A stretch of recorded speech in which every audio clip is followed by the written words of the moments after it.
So the Sony FX6 is capable of doing a ton of things, from documentaries to commercial work, but when you're working on client projects, you might end up having to run into doing corporate video.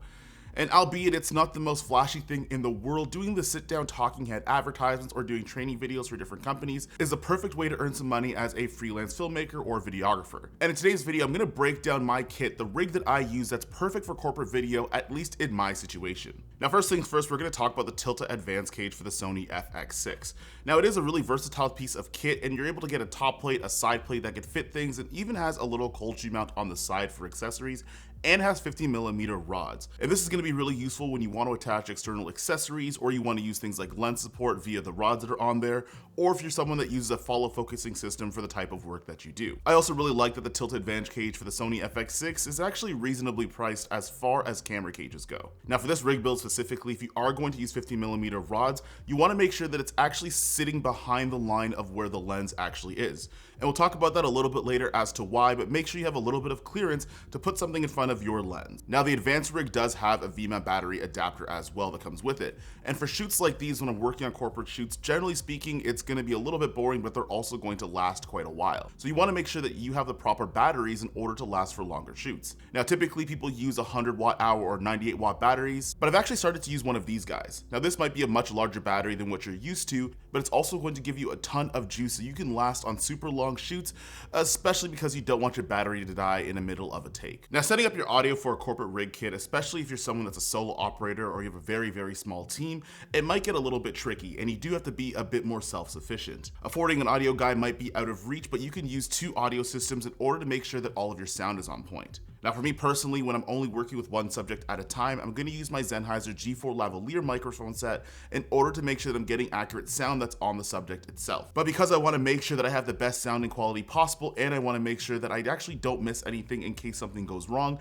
I use my second audio setup to actually be on the Sennheiser MK416 that I'm actually filming on right now. Now, on other setups, I would actually have this microphone mounted to the camera itself, but you do want to invest in getting an extra long XLR cable and actually using a boom pole in order to get that over top of your subject, and sort of like an interview setup that you can see in this video right over here. Getting longer XLR cables aren't extremely hard to find, and they are fairly reasonable in terms of their price point. Now let's talk about a monitoring solution. Now, a lot of you guys have asked about the small rig arm that I use on most of my rig builds in terms of the videos that I make. However, I don't even know if small rig really makes them anymore in that configuration. So what I'm gonna do is I'm actually going to link down another arm that you can use in the description down below, just in case you can't find the small rig one. But basically, I actually have my monitor mounted off to the left side of the screen, so it's a little bit easier to see and it's easier to move around. On top of that, if I need another audio source, I could use a cold shoe on my top handle in order to have some extra room for other accessories. Now, what's going to go on that small rig monitor arm is going to be the Hollyland Mars M1. Now, as someone that uses the Atomos Ninja 5 and the Mars M1,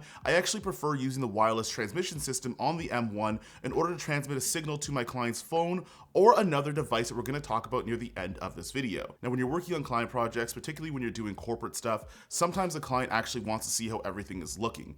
And connecting to something like their cell phone or wireless monitoring system gives them the opportunity to see what things are happening while the shoot's actually going on, rather than just seeing the finished product at the end. Now, one thing you might run into when you're working on client gigs or corporate projects is actually getting them to remember their lines. Sometimes there's a pre-made script that somebody has to say, and when you're working with people that aren't professionals, they actually might forget what they're going to say, which means you're gonna have to use things like teleprompters in order to help out with that. Now, this video is not sponsored by any of the companies mentioned in this video. I paid for everything with my own money. However, I really do like using a teleprompter like the DesView T3. Now, with working with other teleprompters, there used to be a little riser plate that was on there, which meant I had to take apart my entire rig just to get it on a teleprompter, and a lot of the times the lenses I was using was hitting the border and the edges of the frame, so we had to make adjustments, or we actually even had to gaff tape backwards some of the teleprompter in order for things to look right. But the DesView T3 is a little bit different, because instead of actually mounting onto another plate that goes on the bottom of your camera, there's actually a lens adapter that you could put on the filter thread of your lens, and you can attach a DesView system pretty easily. That way you can hook up things like an iPad and use the DesView app, and you can start reading out lines and actually adjusting the speed and the size by using the remote that comes with the system. Now, on top of using a teleprompter, you want to make sure that you're using lenses that are a little bit on the tighter side of things. I used to use a 20mm lens a lot, especially with talking head videos, but I found with some teleprompter systems, what would end up happening is you would still see the edges of the frame. Now, one of the focal lengths that I use in terms of getting teleprompter work in is actually using a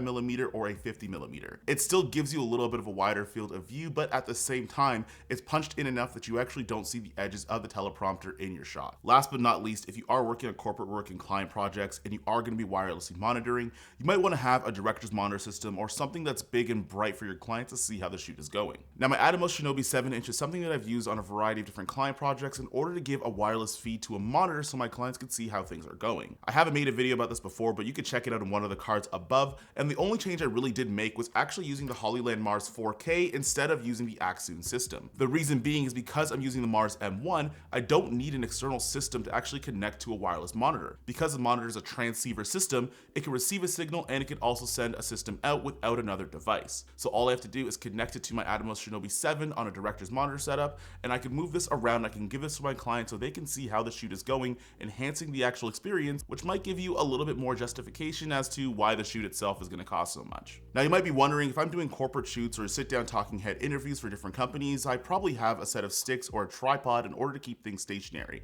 And to be honest, I kind of did. I actually used a small rig tripod, which worked really well for a couple of months. However, actually 2 days ago, the tripod broke. One of the screws that are actually inside of the clamp that adjusts the riser level actually snapped off on the inside, and there actually was no external force that happened to make that happen. But that also means I'm out of a tripod, so leave a comment down below in terms of what your tripod recommendations are for a kit just like this. That being said, that's a full breakdown in terms of the equipment that I use for client and corporate video. Now, the Sony FX6 itself has a lot of things that are great for those types of video, but when you kit it out with the right accessories, you're going to be able to work on some of those projects to earn more money as a videographer and a filmmaker. That being said, I hope you guys enjoyed the video, or at the very least you learned something, and I'll see you guys in the next one. Peace.